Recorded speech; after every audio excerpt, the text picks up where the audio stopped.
एक बहुत बड़ी खबर मैं आपको बताने वाला हूं दोस्तों। दरअसल आरएसएस के 11 कार्यकर्ताओं को हत्या के आरोप में दोषी मानते हुए अदालत ने उम्र कैद की सजा सुनाई है। जरा आप ये बताइए कि इस खबर को आपने मेन स्ट्रीम में कौन कौन से चैनलों पर देखा, कौन कौन से अखबार ने इस खबर को अपने फ्रंट पेज पे छापा है, कौन कौन से अखबार ने इस खबर को हेडलाइन बनाया है। मैं आप लोगों से पूछना चाहता हूं दोस्तों, इतनी बड़ी खबर, 11 लोगों को उम्र कैद की सजा हुई, लेकिन इस खबर को कुछ इस तरह से दबा दिया गया है कि कोई इस पर बात करने को तैयार नहीं है। कोई टीवी चैनल वाले, कोई गोदी मीडिया इस पर डिबेट नहीं करेगा। और ये जो नफरती एंकर एंकराइन है, इस खबर पे अपनी जुबान तक खोलने को तैयार नहीं है। क्यों? क्योंकि आरएसएस है। यही अगर किसी और संगठन की बात होती दोस्तों, तो आज गोदी मीडिया चैनलों में तूफान आ गया होता, भूचाल मच गया होता, डिबेट्स हो रहे होते, कार्यक्रम हो रहे होते और एक तरह से एक पूरी कौम को टारगेट किया जा रहा होता। लेकिन यहाँ बात आरएसएस की है तो तमाम लोगों की जुबान पर लकवा मार गया दोस्तों। लेकिन हम बताएंगे कि किस तरह से आरएसएस के कार्यकर्ताओं ने घर में घुसकर एक व्यक्ति की हत्या कर दी। और मुकदमा के दौरान आरएसएस के साथी जो कार्यकर्ता है, उन्होंने भेष बदलकर गवाहों को गुमराह करने की कोशिशें भी की। सारे लोगों ने जो है एक तरह का वेशभूषा बना लिया, एक तरह के हेयर स्टाइल रख लिए, एक तरह के कपड़े पहन लिए, ताकि गवाह जो है वो देख करके जो इनको कंफ्यूज हो जाए और कहीं ना कहीं जज के सामने जो है गवाह झूठा साबित हो जाए इनको, और ये सजा से बच सके। तो इस तरह से ये शातिर लोग बचने की पूरी कोशिश भी करते हैं, लेकिन ये अदालत की निगाह से बच नहीं पाते हैं और फाइनली अदालत इनको उम्र कैद की सजा सुनाती है। इसके अलावा 1-1 लाख का जुर्माना भी लगाती है दोस्तों। मैं पूरी खबर आपको बताता हूं, उससे पहले मेरे बारे में जान लीजिए। मेरा नाम है फखरे आलम फारूकी, आप न्यूज पोस्ट देख रहे हैं। खबर में आगे बढ़ूं उससे पहले 2 रिक्वेस्ट। एक तो न्यूज पोस्ट लाइव को अभी फॉलो कीजिए। इसके अलावा इस खबर को मेन स्ट्रीम मीडिया नहीं दिखाएगा, इसलिए आपकी जिम्मेदारी बनती है कि इस खबर को इतना शेयर कीजिए ताकि पूरा हिंदुस्तान ही नहीं पूरी दुनिया जान सके कि किस तरह से आरएसएस के जो आतंकी हैं वो घर में घुसकर लोगों की हत्या कर देते हैं और खुद को बचाने के लिए शातिर दिमाग लगाते हैं और वेशभूषा एक तरह का बना लेते हैं और गवाहों को गुमराह करने की पूरी कोशिशें भी करते हैं। इस खबर को जनसत्ता की वेबसाइट ने, इसके अलावा द वायर के वेबसाइट ने लिखा है। मैं आपको ये प्रूफ दे रहा हूं ताकि जो अनभक्त है वो कमेंट में लिखते हैं फेक न्यूज, उनको मालूम पड़ सके कि हम किस तरह से सोर्स निकालते हैं और उसके बाद खबरें बताते हैं और सच्ची खबरें बताते हैं। ऐसा नहीं कि कैमरा चालू किया, कुछ भी बोल दिए, बाद में वो खबर झूठी साबित होती है। ऐसा बिल्कुल भी नहीं है। हम जो भी खबरें बनाते हैं वो सोर्स के साथ बनाते हैं, प्रूफ के साथ बनाते हैं, एविडेंस के साथ बनाते हैं दोस्तों। ये खबर बताता हूं मैं, जनसत्ता ने अपने वेबसाइट पर लिखा है, द वायर ने अपने वेबसाइट पर लिखा है, आप जाकर चेक भी कर सकते हैं। खबर पढ़ के बताता हूं। जनसत्ता लिखता है, एक सा वेश बनाकर केरल की कोर्ट में गवाहों के सामने खड़े किए गए आरएसएस के वर्कर्स, हत्याकांड में 11 को मिली उम्र कैद। केरल की एक सत्र अदालत ने राष्ट्रीय स्वयं सेवक संघ के 11 कार्यकर्ताओं को उम्र कैद की सजा सुनाई है। बता दें कि यह फैसला साल 2013 में हुई अनावूर नारायण नायर की हत्या के मामले में आया है। गौरतलब है कि नारायण नायर की हत्या उसके परिवार के सामने की गई थी और अब इसके 9 साल के बाद नैया टिक्करा अतिरिक्त सत्र अदालत ने आरोपियों को दोषी मानते हुए सजा का ऐलान किया।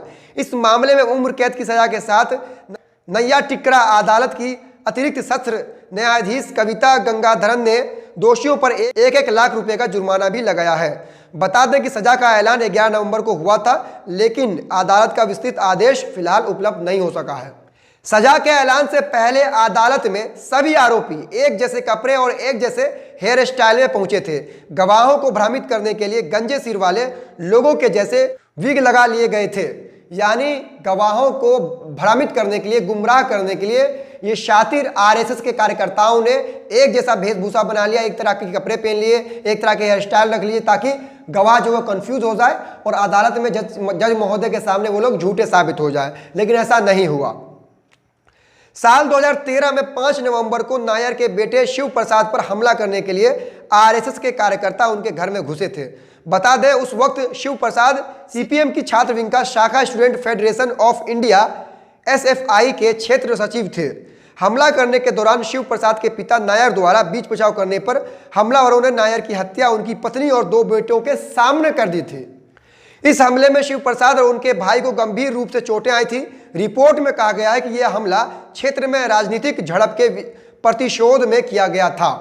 अतिरिक्त सत्र अदालत द्वारा दोषी पाए गए लोगों में केएसआरटीसी कर्मचारी संघ बीएमएस के राज्य सचिव वेल्लम कोहली राजेश 47 वर्षीय, आइजन 33 वर्षीय, बीनू 43 वर्षीय, गिरीश 38 वर्षीय, प्रेम कुमार 36 वर्षीय, प्रसाद कुमार 35 वर्षीय, आरएसएस प्रचारक अनिल 32 वर्षीय, गिरीश कुमार 41 वर्षीय, अरुण कुमार 36 वर्षीय, बैजू कुमार 42 वर्षीय, सजी कुमार 43 वर्षीय शामिल हैं। इसके अलावा एक साहब है ट्विटर यूजर, उनका नाम भगवाना राम उपाध्याय है। उन्होंने लिखा है द वायर की खबर को शेयर करते हुए ट्विटर पर लिखा है, आरएसएस और उसकी 35-40 विंग से देश को सावधान होना होगा, वरना पूरा देश जलेगा, बर्बाद होगा। देश, लोकतंत्र, संविधान और मानवता को बचाइए, आरएसएस का दफन ही समाधान है। केरल आरएसएस के 11 कार्यकर्ताओं ने 2013 के हत्या मामले में दोषी ठहराया गया। ये द वायर की खबर को शेयर करते हुए ये साहब हैं ट्विटर पर लिख रहे हैं। अब समझिए किस तरह से लगातार ये आरएसएस वाले जो है पीएफआई पर हमलावर हो रहे थे।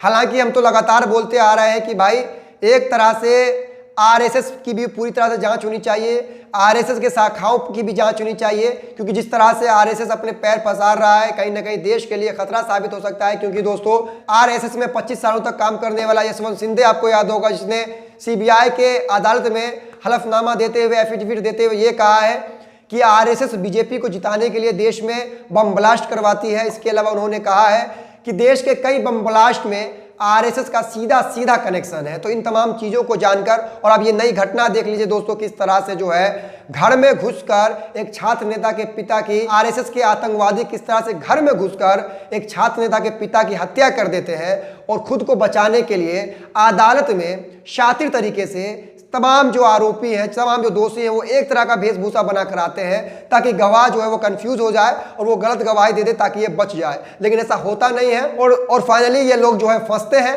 अदालत इनको उम्र कैद की सजा सुनाती है, 1-1 लाख रुपए जुर्माना भी लगाती है दोस्तों। अब आप लोगों का काम है, अब आप लोगों से मैं बार बार कह रहा हूं कि ये खबर गोदी मीडिया बिल्कुल नहीं दिखाएगा।